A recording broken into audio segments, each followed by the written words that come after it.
पढ़ना है mole concept.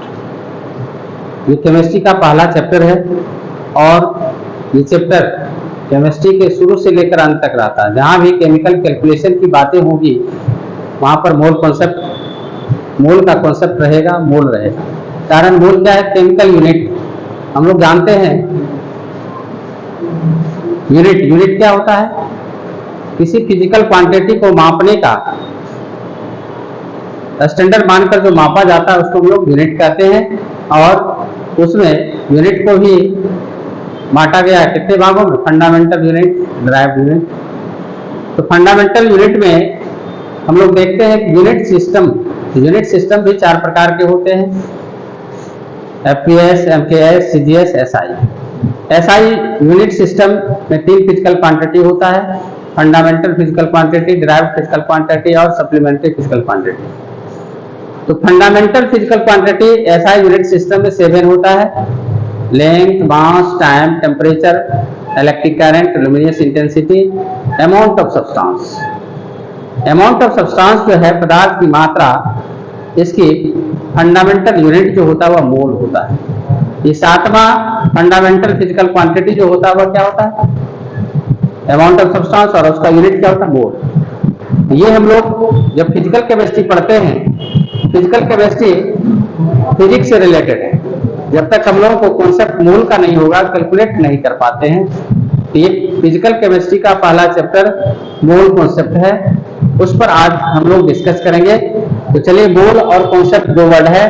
तो मोल का मीनिंग होता है हीप और पाइल। हीप और पाइल लैटिन वर्ड है, और मास, उसी को इंग्लिश में हम लोग क्या कहते हैं? मास कहते हैं, और हिंदी में द्रव्यमान कहते हैं।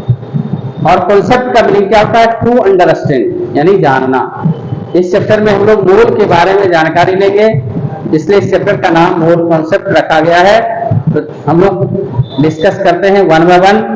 तो मोल क्या है? फंडामेंटल यूनिट है अमाउंट ऑफ सब्सटेंस का, और मोल के बारे में कहा जाता है mole is the collection of a different number as like a dozen. जिस प्रकार एक दर्जन फिक्स नंबर है, निश्चित संख्या है, दर्जन की जब बात होती है हम लोग के ब्रेन में क्या फिगर उभरता है? 12। उसी प्रकार एक मोल की जब बात होती है हम लोग के ब्रेन में क्या आता है?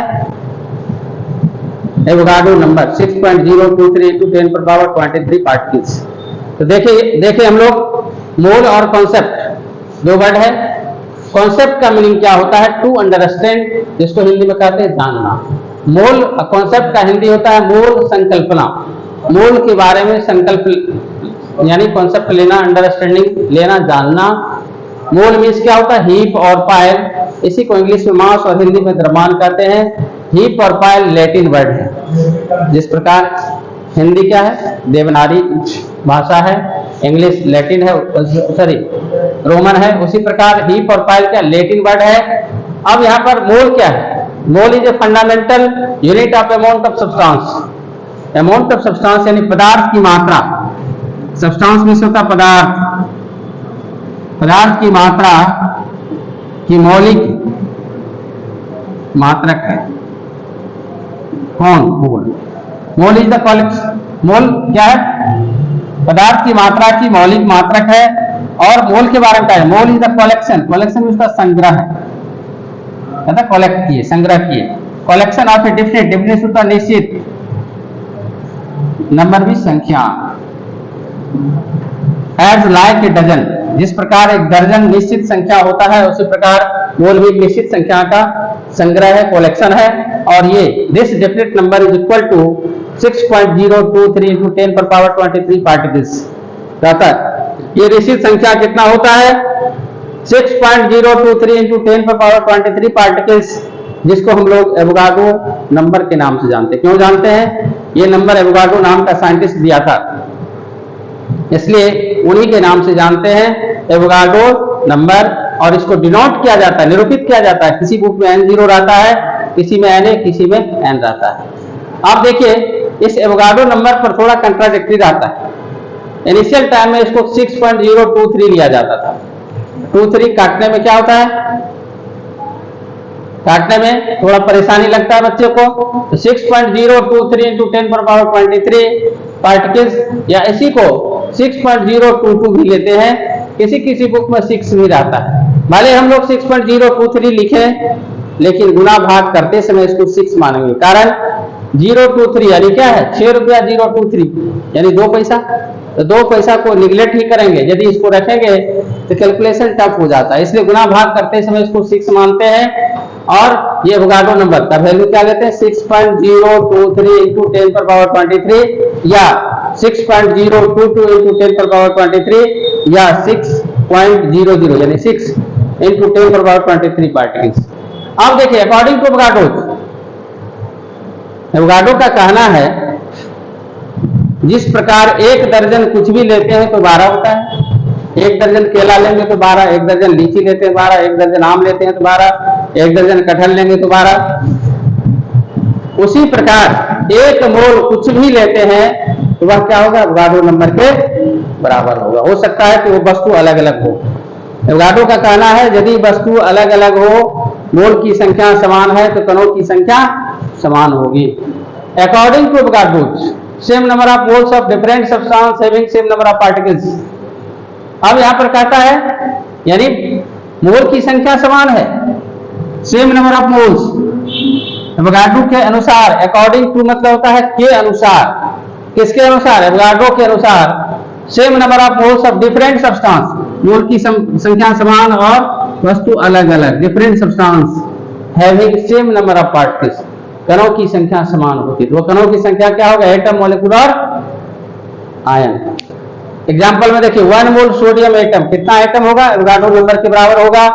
1 मोल वाटर मॉलिक्यूल कितना मॉलिक्यूल्स होगा, एवोगाड्रो नंबर के बराबर होगा। 1 मोल सल्फेट आयन एवोगाड्रो नंबर के बराबर। 1 मोल इलेक्ट्रॉन एवोगाड्रो नंबर के बराबर। यदि 1 मोल आदमी लिया जाए वो भी क्या होगा, एवोगाड्रो नंबर के। मोल की संख्या समान है तो देखो यहाँ पर कणों की संख्या समान है और ये क्या अलग अलग है, एटम है, मॉलिक्यूल है, आयन है, इलेक्ट्रॉन है, मैन है। यदि 1 मोल हम लोग चूहा भी ले तो कितना हो जाएगा, एवोगाड्रो नंबर के बराबर।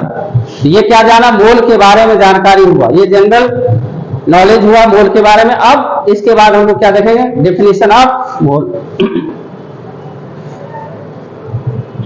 अब देखिए हम लोग क्या देख रहे हैं, डेफिनेशन ऑफ मोल, मोल की परिभाषा।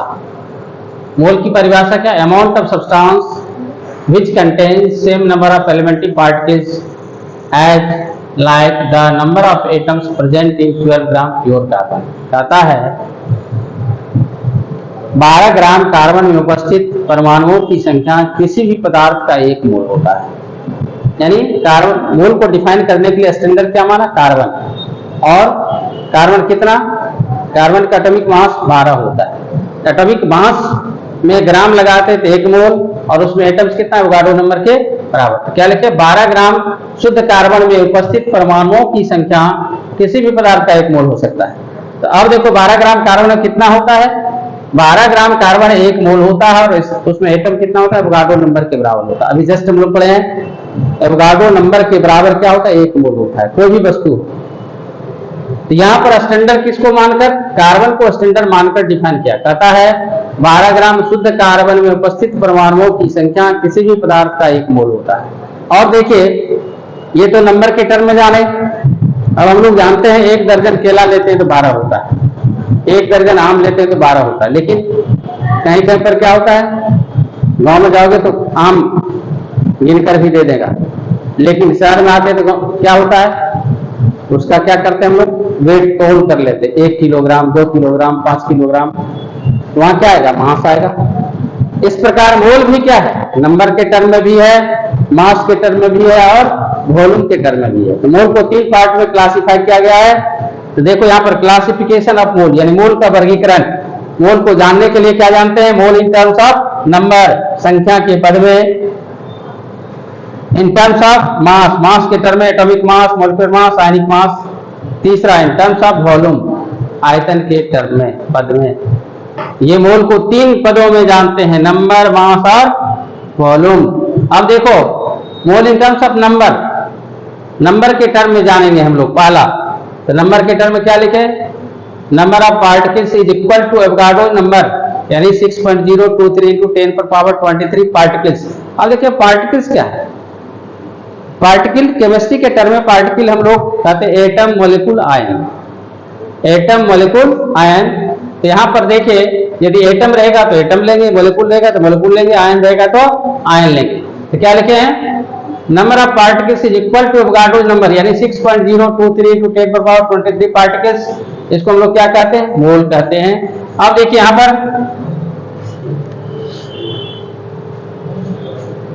यहां पर एक चीज और छूट गया, is called mole, is called mole. Amount of substance which contains same number of elementary particles as the number of atoms present in 12 gram pure carbon is called mole। 12 gram carbon उपस्थित परमाणुओं की संख्या किसी भी पदार्थ का 1 मोल होता है। अब जान गए। अब देखिए यहाँ पर क्वेश्चन कैसे पूछेगा, पार्टिकल दिया रहेगा, कहेगा मोल निकालो। हम लोग जानते हैं 1 दर्जन केला लेते तो 12, 2 दर्जन 24, 5 दर्जन 60।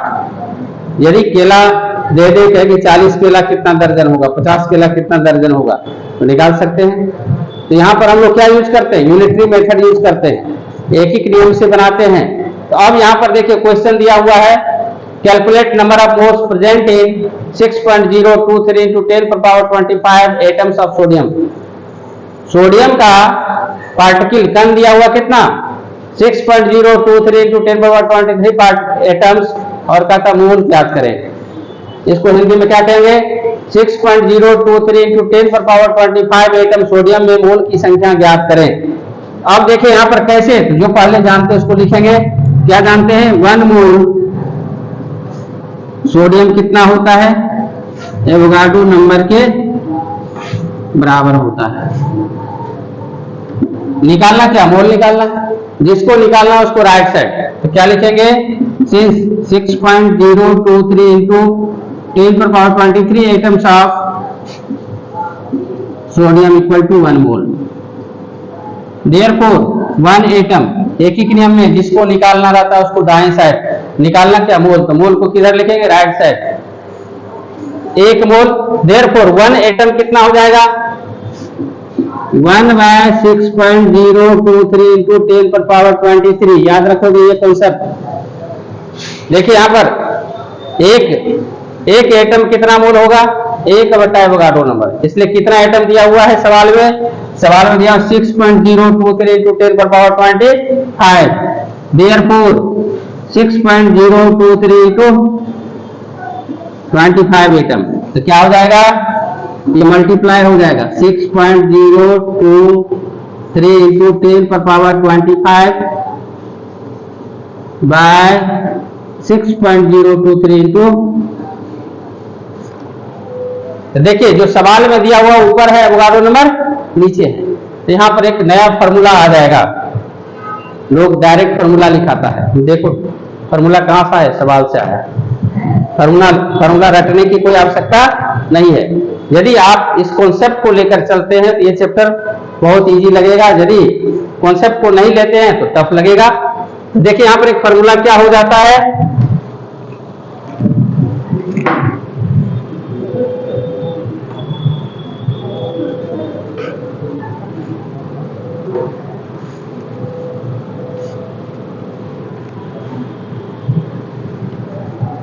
नंबर ऑफ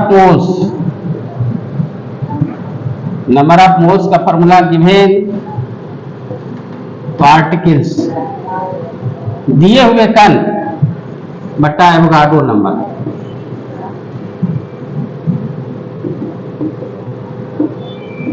दिए हुए कण बाय एवोगाड्रो, कणों की संख्या जो दिया हुआ है उसमें एवोगाड्रो नंबर से भाग देंगे तो क्या निकल जाएगा, मोल निकलेगा। अब देखिए क्या होता है, दिए हुए कणों में एवोगाड्रो नंबर से भाग देते हैं। अब क्या हो जाएगा, इसको हम लोग काट सकते हैं, ये और ये कैंसिल, यहाँ 23 है यहाँ 25 है, तो 10⁻², 10⁻² यानी 100 मोल्स, ये आंसर होगा। नीचे में 6.023 कट गया, यहाँ 23 है यहाँ 25 है, तो 23 कैंसिल हो जाएगा, बचेगा क्या, 2, 100 मोल हो गया। देखिए यहाँ पर एक फॉर्मूला हम लोग को याद रखना पड़ेगा, a⁴n बराबर a⁴n × a⁴m। 8th क्लास में पढ़े थे, बेस सेम रहता तो पावर क्या हो जाता, जुड़ जाता। A to power N into A to power n minus n. अब देखो a to power n by a to power n ऊपर जाएगा तो क्या होगा, ये 3 फार्मूला है, इसी के आधार पर हम लोग पावर को डिसॉल्व यानी सॉल्यूशन में लाते हैं। ये मोल कॉन्सेप्ट में इस फार्मूला का यूज होगा, कारण 10 पर पावर रहता है। पावर को डिसॉल्व करने के लिए यही फार्मूला यूज होता है, एक्सपोनेंट वाला फार्मूला। बेस सेम है तो गुना है तो क्या हो जाएगा, ए पर power N into A to power M equal to A to power N plus M. Base same है तो पावर जुड़ गया। यहाँ देखो एन, यहाँ क्या होगा, जिसका वैल्यू अधिक होगा उसका सिंबल आएगा। माइनस वाला यदि अधिक रहेगा तो माइनस आएगा, यदि प्लस वाला अधिक रहेगा तो प्लस आएगा। यहाँ पर नीचे से ऊपर गया तो क्या हो गया, पावर माइनस में आ गया। अब देखो ये मोल कॉन्सेप्ट आप लोगों के लिए क्वेश्चन है, और ये क्वेश्चन यदि आप बना लेते हैं तो समझ जाना कि मोल कॉन्सेप्ट बहुत इजी, और इसी आधार पर सारा सवाल बनता है। बहुत हल्का सवाल जो आप लोग बहुत बच्चे में पढ़े होंगे। क्वेश्चन क्या है, 40 केला कितना दर्जन होता है।